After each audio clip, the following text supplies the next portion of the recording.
सभी दिल्ली वासियों को मेरा नमस्कार। पिछले एक साल से जब से कोरोना शुरू हुआ है, मैं समय समय पे आपके बीच में आके सभी तथ्यों को, परिस्थितियों को ईमानदारी के साथ आपके सामने रखता रहा हूँ, आपसे चर्चा करता रहा हूँ। एक चीज़ हम लोगों ने हमेशा गांठ बांध के रखी, आपको कभी गलत तथ्य नहीं दिए, आपसे कभी झूठ नहीं बोला, जो था आपके सामने रख दिया।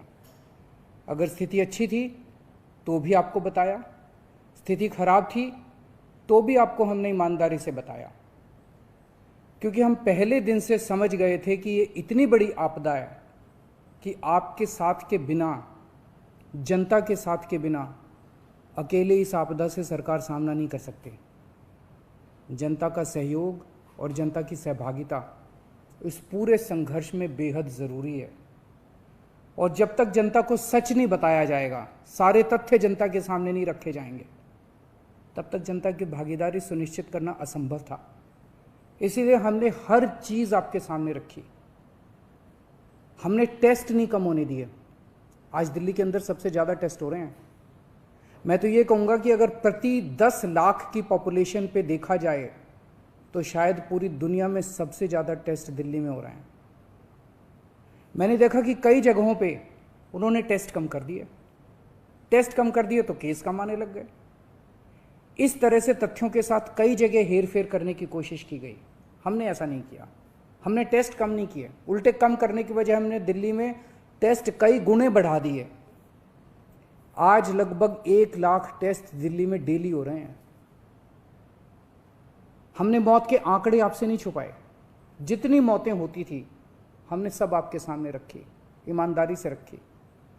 अगर ज़्यादा हो रही थी तो ज़्यादा बताई, कम हो रही थी तो कम बताई।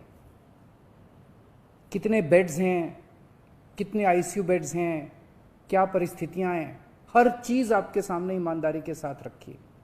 और इसी वजह से जब भी हमने कड़े निर्णय लिए, हमें आपका पूरा सहयोग मिला, दिल्ली की जनता का पूरा सहयोग मिला। मैं हमेशा कहता हूं कि हमारी दिल्ली एक परिवार है। दिल्ली के 2 करोड़ लोग एक परिवार हैं, और जब परिवार में कोई आपदा आती है तो सारे परिवार के लोग मिलकर उसका सामना करते हैं। अब भी हम सभी मिलकर इसका सामना करेंगे। पहले भी जीत हुई थी, अब भी जीत होगी। आज दिल्ली में क्या परिस्थिति है? पिछले 24 घंटे में दिल्ली में लगभग 23,500 केस आए हैं। उसके पिछले 24 घंटे में लगभग 25,500 केस आए थे। तो पिछले 3-4 दिन से रोज हम देख रहे हैं लगभग 25,000 के करीब केस आ रहे हैं। पॉजिटिविटी बहुत ज़्यादा बढ़ गई है, संक्रमण दर बहुत ज़्यादा बढ़ गई है। दिल्ली के अंदर अस्पतालों में उपलब्ध बेड्स की भारी कमी हो रही है। डेली 25-25 हज़ार अगर पेशेंट्स आएंगे तो कोई भी व्यवस्था चरमरा सकती है। दिल्ली के अंदर बेड्स की भारी कमी हो रही है। आईसीयू बेड्स दिल्ली में लगभग ख़त्म हो गए हैं। आज सुबह मैं ऐप पे देख रहा था 100 से भी कम आईसीयू बेड्स दिल्ली में बचे हैं। ऑक्सीजन की भारी कमी हो रही है। कल हमने सेंट्रल गवर्नमेंट को भी लिखा है, उनसे बातचीत चल रही है। परसों रात को एक हादसा होते होते बचा। एक प्राइवेट हॉस्पिटल ने हमें बताया कि परसों रात को 3 बजे के करीब उनके अस्पताल की ऑक्सीजन लगभग ख़त्म हो गई। वो बोले जी हम तो बहुत बुरी तरह से डर गए, बहुत बड़ा हादसा हो सकता था। इधर उधर हाथ पैर मार के किसी तरह से उन्होंने कहीं से ऑक्सीजन का इंतजाम किया। दवाइयों की कमी हो रही है, रेमडेसिविर दवाई की खासकर काफ़ी कमी हो रही है। ये सारे तथ्य मैंने आपको डराने के लिए नहीं बताए।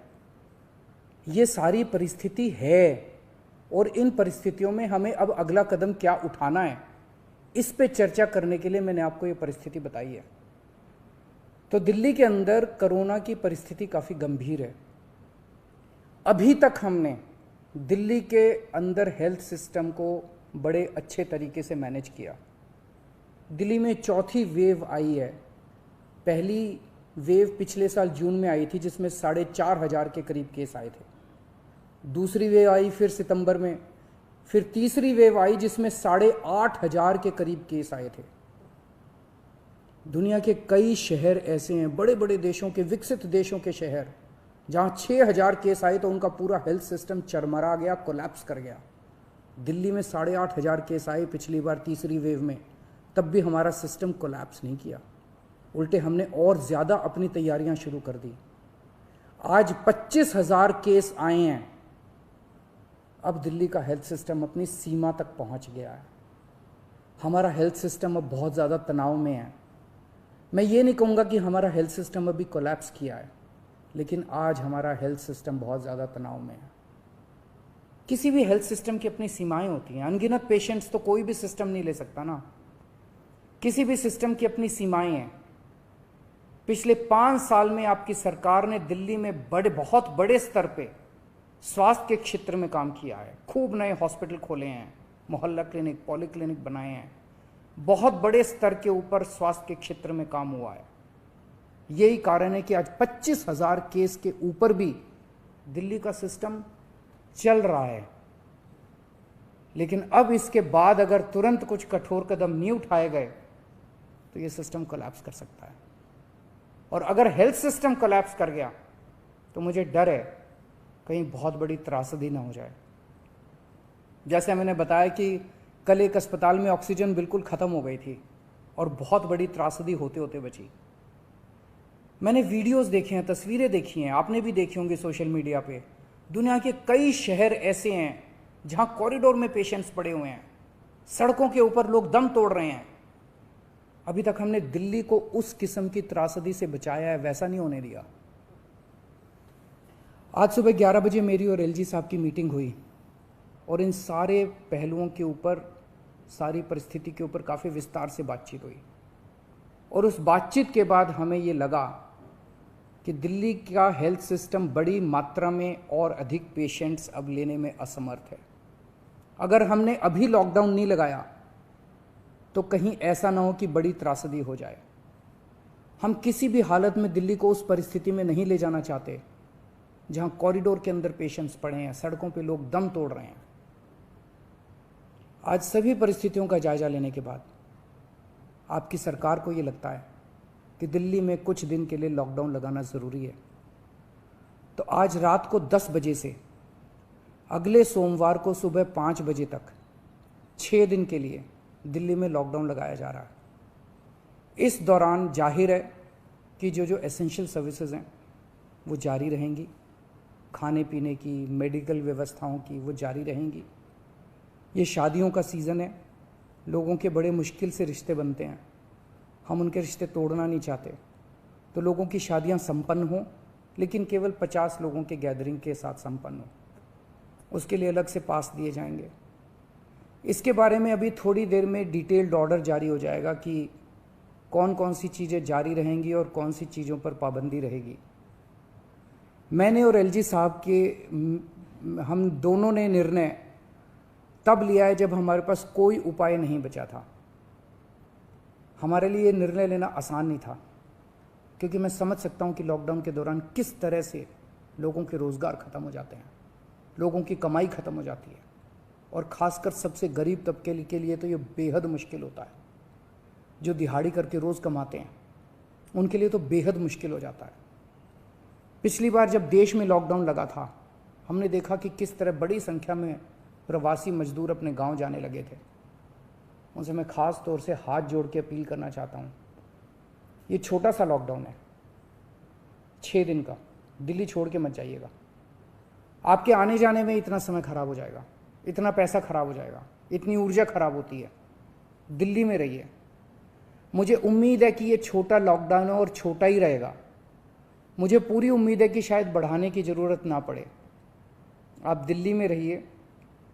यकीन मानिए, हम पूरी ईमानदारी के साथ सब मिल के लड़ेंगे तो जल्दी इस मुसीबत से छुटकारा पाएंगे।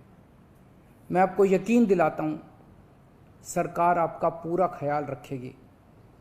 मैं हूँ ना, मुझ पे भरोसा रखिए। मेरी दिल्ली के सभी नागरिकों से अपील है कि ये निर्णय हमने बहुत मुश्किल से लिया है। आप सब लोग जानते हैं कि मैं लॉकडाउन के सख्त खिलाफ रहा हूँ। हमेशा से मैंने लॉकडाउन का विरोध किया है। मेरा ये मानना है कि लॉकडाउन से कोरोना ख़त्म नहीं होता, लॉकडाउन से कोरोना की स्पीड कम हो जाती है। मेरा हमेशा ये मानना है कि अगर किसी भी शहर या राज्य की स्वास्थ्य व्यवस्था अपनी सीमा तक पहुंच जाए तो लॉकडाउन लगाना ज़रूरी हो जाता है, ताकि पेशेंट्स का नंबर कम हो जाए, ताकि हेल्थ सिस्टम को और दुरुस्त किया जा सके। ये जो 6 दिन का लॉकडाउन हम लगा रहे हैं, ये जो 6 दिन हम ले रहे हैं आपसे, इन 6 दिनों के अंदर हम बहुत बड़े स्तर के ऊपर और दिल्ली में बेड्स की व्यवस्था करेंगे। केंद्र से हम मदद मांग रहे हैं, उनसे लगातार संपर्क में हैं। केंद्र सरकार हमारी मदद भी कर रही है, उसके लिए हम केंद्र सरकार के शुक्रगुजार हैं। उनसे ऑक्सीजन की व्यवस्था करेंगे, दवाइयों की व्यवस्था करेंगे। इस लॉकडाउन के समय को हम इन सब चीज़ों के लिए इस्तेमाल करेंगे। मेरी अब सब लोगों से गुजारिश है कि लॉकडाउन का पूरी तरह से पालन करें, घर से बाहर इस दौरान ना निकलें। पहले भी हमने कई कठिन निर्णय लिए और आपने मेरा पूरा साथ दिया। मुझे पूरी उम्मीद है आज भी आप मेरा साथ देंगे। हम मिलके इसका मुकाबला करेंगे और ज़रूर जीतेंगे। नमस्कार।